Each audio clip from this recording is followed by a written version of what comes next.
Hey guys, welcome back to another week of Ticket Tuesday. I'm your host, Ronan Time HD. So yeah, this is going to be a great time. Hey guys, welcome back to an episode of Ticket Tuesday. I'm your host, Ronan Time HD, and this week we watched Talk to Me, the new A24 independent horror film, whatever. And, now, I say this when I was not a huge fan of this film, aside for one thing. But I'm not going to say that right now. I'll get to the review. But I just wasn't a big fan of this movie due to a lot of things, but you know, it's hard to explain here, so I'll tell you guys why I wasn't a huge fan of this film, aside from one bit, or a couple bits, and more, back at the house. Talk to me.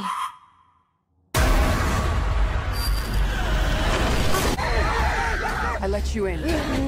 I let you in.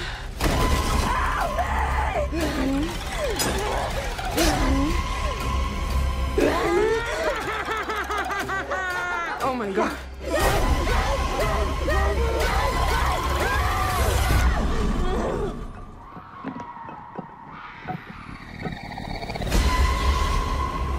Hey guys, welcome back to another episode of Ticket Tuesday. I'm Ronan Time HD, and this week we watched Talk to Me, the feature-length debut of, I think it was the Pilfu brothers or something like that, who were previously known, or to me at least, for being the Rocka Rocka YouTube channel. If you don't remember them, I don't blame you, but they made very, like, comedic, gory YouTube videos. And I was shocked to, one, see this be a film debut, and two, have it be these guys, because I actually remember as a kid, I watched their videos. I probably shouldn't have, but I did. And, I think, for a debut,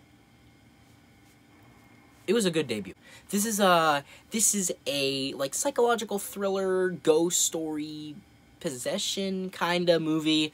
It's like a lot of things really, but it's mainly a psychological thriller of sorts. And although, as I said in the intro, I am not a giant fan of this film, I still can appreciate it for, you know, being something new, having cool ideas, you know, thinking outside of the box. You know, I'm not going to be wholly negative, as I'm not going to be exactly wholly positive with this movie in this review. I have a lot of mixed feelings about this movie. And while I do appreciate it, as I said, and I do like how this movie is, you know, horror fans doing what they do, supporting horror, you know, going out, watching it, it's apparently pretty successful. People like it, which is good. And, you know, support horror, man. Support your local theaters. Support these movies. They deserve it. You know, independent movies especially. And, you know, this movie is just, like, I can appreciate it for what it does. And I don't hate it. So, talking about those things, let's get into the things I did like about this movie. And one of those things is definitely, like, the demon part, the ghosts, whatever you want to call it, apparitions, whatever the fuck you want to call it. I am a big fan of those, especially. Honestly, I think I wanted more about the demons, and I wanted to see more of them. Because, I don't know, I just like, you know, demon movies, you know, shit like that. I like those kind of movies. And I also especially, I don't know if this is just me, but, like, there was a part where, like, the kid got possessed. One of the characters got possessed. I'm not gonna say which. Cut the kid part out. One of the characters got possessed, and they were just, like, constantly trying to kill themselves every time they could, every chance they could. And they were, like, fucking bashing their head into the wall while staring at, like, one of their family members, like, crying, and it's just, like, laughing maniacally. It reminded me of the Deadites from Evil Dead, because, you know, maybe that's just me, but I just love how the Deadites love to fuck with humans in Evil Dead, and I love it when, like, just demons like to fuck with humans, because I think it's great. I like to see demons being amused by our stupidity, and by our, you know, affection, because demons don't have that. I think it's great. But another thing that I really liked about this movie is, you know, the whole portrayal of the afterlife, and, you know, throughout the movie, because there's one scene that I really like, aside from the ending. Another part that I really like this film, probably one of my favorite scenes in the movie, is where, because, you know, the whole plot of the movie is there's, like, this hand thing, and you, like, grab onto it, You know, you grab onto it and you say, talk to me, and you can see ghosts, right? And you can talk, you can go, it's like a doorway to the other side. You can speak to the dead, you know? And, you know, they do that throughout the whole movie. But, like, the main character, Mia, she does it, and there's this, like, little girl. There's a character she's trying to talk to who got possessed that I talked about earlier. But it's not him. It's this little girl, right? It doesn't matter who she is. And, like, Mia's, like, he's asking her about, like, where is he? And she's like, I can take you to him. And then it's, like, it's such a visceral scene, and it looks so good. And it's, like, in hell. And there's, like, all these demons, like, torturing him, and it looks really cool. And it's, like, super fast-paced, and you can't really tell what's going on. Like, it's a big clusterfuck, but in a good way. And, honestly, I wanted, like, more scenes in hell. You know what I mean? I wanted more hell scenes. You know, because, like, I've always thought that hell could be really interesting if interpreted well. And that, I wanted more from hell. You know, I have, like, a whole movie about that version of hell. Maybe, like, a short film about that version of hell. Because it looked really visceral. And I like that kind of stuff. And, some other things I liked about the movie were, you know, all the technical parts of a movie was fine. You know, everything was there, you know, it didn't feel like it was sloppily made. Sure as hell didn't, well, to me, it was sure as hell a good debut, for sure. I really hope they make, more films, like, of this quality. But, now, let's get into the things I wasn't a huge fan of in this movie. So, while I did sing its praises before, I think, overall, I did find the film a little boring in the first half. You know, it was taking a little while to pick up speed.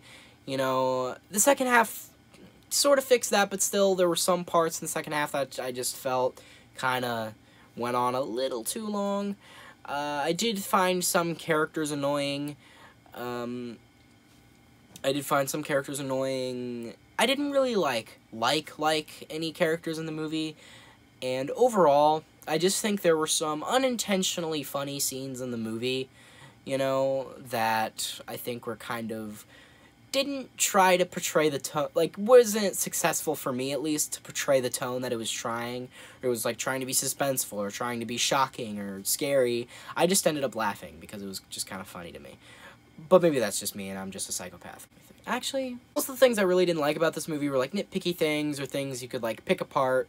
That didn't really matter to the whole experience, but, yeah, overall the film wasn't terrible. It wasn't amazingly awesome, amazing, but it was alright, you know, it was average. But I do feel like I went into the movie with a little too much expectations, and to the point where I felt disappointed because you know, when you have expectations, you want it to be better than your expectations, you know, because then you'll get, like, you know, it's better than expectations, so you really like it, it's better. But it kind of was just barely met my expectations, just a little didn't. But overall, I do feel like the film was a little disappointing in that regard.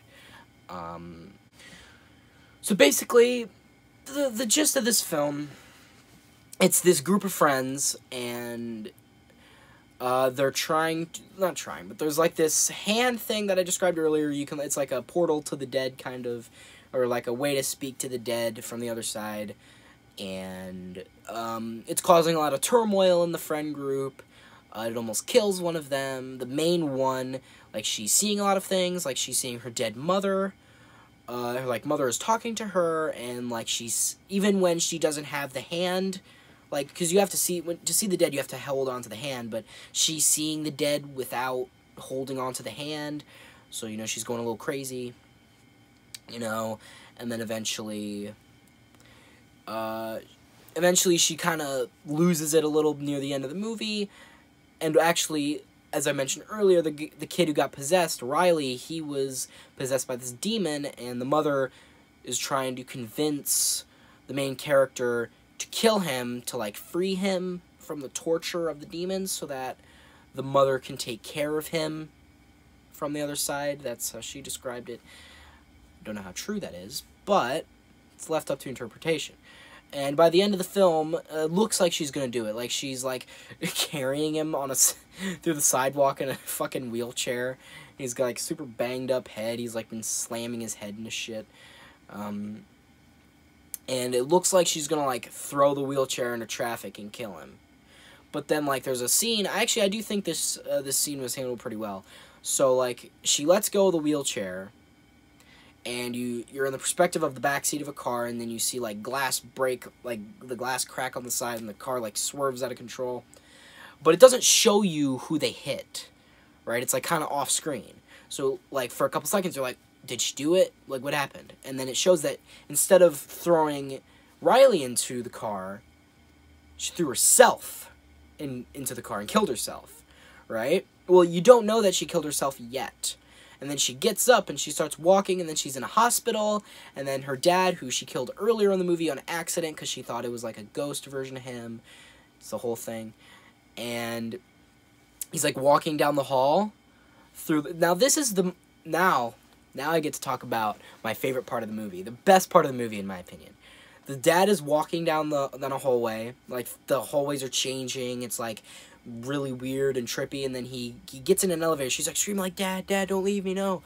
And then the elevator closes, and then like it's all dark, and then you see a light. And also I forgot to mention earlier, well no, I'll just mention when I mention it, but you see a candlelight in the darkness, and she walks up to it, and there's a hand.